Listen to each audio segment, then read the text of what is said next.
The new pond has just been sitting there for a few days, and now I'm attempting to neaten it up a little bit.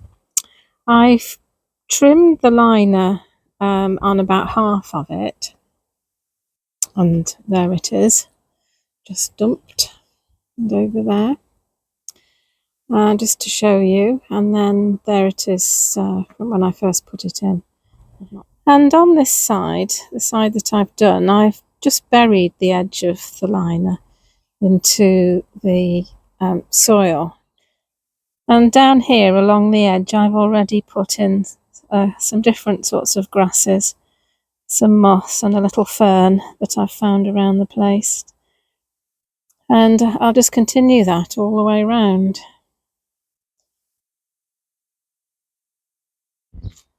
Because the thing is, there needs to be a gap between the water and the soil or foliage that you've got on the side. And the reason for that is that if they're touching, then I don't know what the process is, but somehow the water goes out of the pond.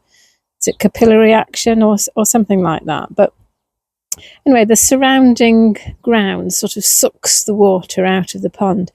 I remember the first pond I ever built. I was so pleased with it. This was years and years ago on our allotment. And I went the next day and it's like, oh, where's the water gone? And the pond was half empty. It had just sucked all the water out overnight. And I had to redo it and make sure that there was a gap.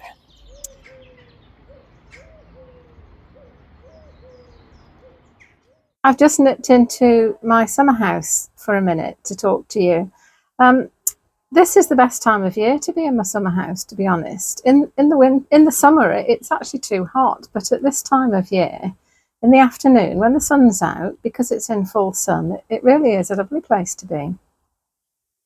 Okay, so yes, edges are a bit of a problem if you're designing a pond, because what do you do with them? How do you hide the pond liner? And for some people, it's really important. I remember watching a video on YouTube where the chap said there was nothing worse than seeing pond liner visible around the edge of a pond. And I thought, well, I can think of a few things that are worse than having a bit of pond liner visible. But, you know, each to his own. And I suppose it depends on your priorities, really. If you're a garden designer, I think your priorities are and what things look like. But if you're a wildlife gardener, then your priorities are what provides good habitat for wildlife. I went to a garden last weekend just south of Bridgend on the coast called Slade to see their snowdrops. And they have quite a big meadow. Well, the meadow is nothing to look at in February, but they do have several large ponds. And of course, I had to go and see if there was any frog spawn in them. And they had made no effort whatsoever to hide the pond liner. And in some places, there must have been a foot or even 2 foot of pond liner visible around the edges. But it was covered in these little caddisfly larvae. I don't know whether you're familiar with them, but they're the larvae of a fly that live in water. And they make like a sort of cocoon around their abdomen from little bits of debris, little stones and sticks and bits of leaves that they sort of stick onto themselves. And they trundle round on the bottoms of ponds and streams, protected by this sort of shell that they've made for themselves, and just eat little bits of plants and algae and things. So this pond liner was obviously absolutely ideal, because there must have been hundreds or really even thousands. I mean, I didn't try and count them all, but there were a lot. So, you know, even unsightly pond liner can be a good habitat. So I don't really think I'm that bothered, to be honest, about whether I've got pond liner visible. But if you are, there is a YouTube channel called the Wildlife Garden Project, and they've actually just released a video called How to Hide Your Pond Liner, and it has a very helpful diagram. But it does require that you use stones around the edge. And I've decided that I didn't want to do that here, because I've done that on the old pond and I want to do something different.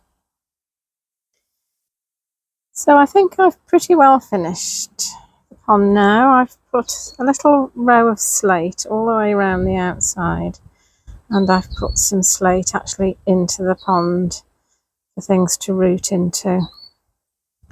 And I've collected some things out of my existing pond to pop in there. I just wanted to show you this. This is the hornwort.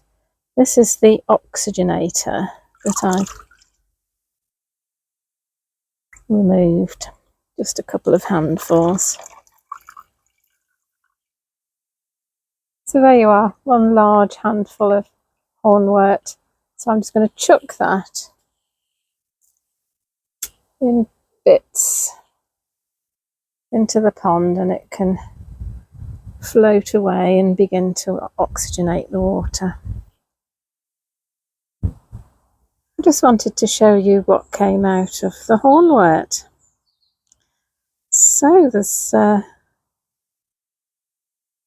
two types of insect here. These big fat jobs are water boatmen. They're bugs, and they swim around. They're carnivorous, I think, so they'll probably eat the tadpoles. And those are adults. And there's also a couple of smaller ones. Those are the larvae, the immature ones. There's another one over there. There it is. There's also some other smaller things. I can't. There's one. So it's swimming furiously, but I don't know what they are. I would need some sort of microscope or lens. And here, these little things, there's several of them. Another smaller ones there. And then there's two over there.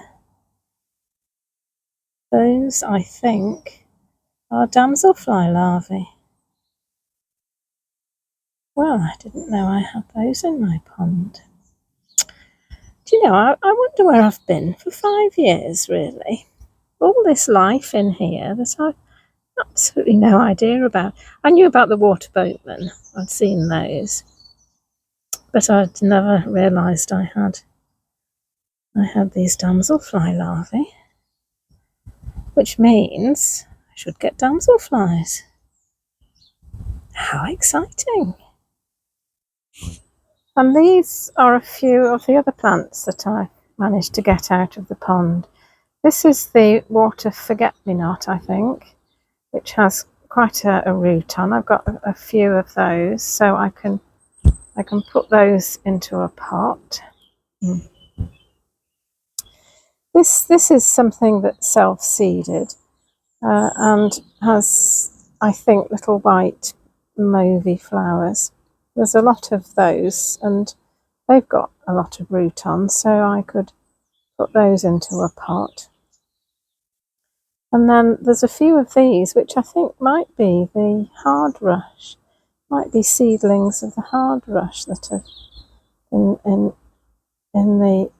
the pond, sort of looking for somewhere to establish itself. Really, they're floating around a bit.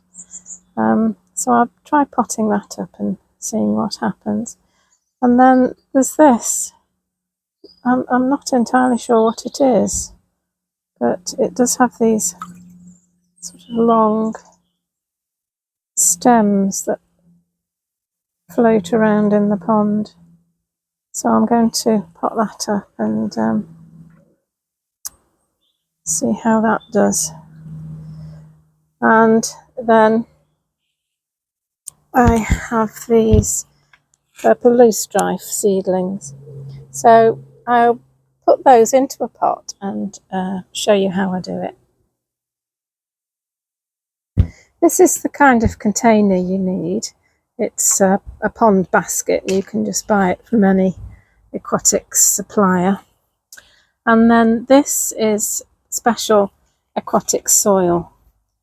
And this is very wet. And I know how to do it because it tells you exactly what to do on the bag. planting instructions. Take a suitable aquatic basket, half fill the container with aquatic soil. Okay, so I'll do that first. Okay, be careful not to damage the roots of the plant when placing in the pot. Fill remainder of basket with soil. So I've put the 3 little plants in, being careful not to damage the roots, and then I shall fill it up with aquatic compost. And then you lightly firm the soil around the crown of the plant, or as in this case, plants, and then gently apply a layer of washed horticultural grit over the surface of the soil in the basket. And then you gently submerge your plant into the pond so that it's under a required depth of water. And as this is a marginal, it wants to sit on the shelf. And of course, this is where you discover that your shelf isn't level and it slides off into the middle of the pond, never to be seen again. But I think that's going to be okay. So I'll leave it there and hope it grows happily. And I'll do the same with the other pond plants that I've got left in my bucket. So all the plants are in my new pond, and I've added some wood from the hazel that I coppiced a couple of weeks ago. And it's looking very much like a muddy puddle with a few stones and some wood and a bit of vegetation in. But to be honest, that's all it's going to look like for a while. And I just have to wait for things to grow and for the wildlife to move in. Thanks for watching the video. Hope you've enjoyed it and hope it's maybe been a bit useful for you. Yeah, and I hope it's going to look a lot better as the weeks and months go by. But I'll bring you regular updates on what's happening with it. I've ordered a water lily and I'm going to buy some marsh marigolds because I have 2 in my old pond, but I don't really want to disturb them. So, like I say, thanks for watching the video, and you know, if you've enjoyed it, then please like it and subscribe to the channel, and I'll see you next time. Bye. Hwyl fawr.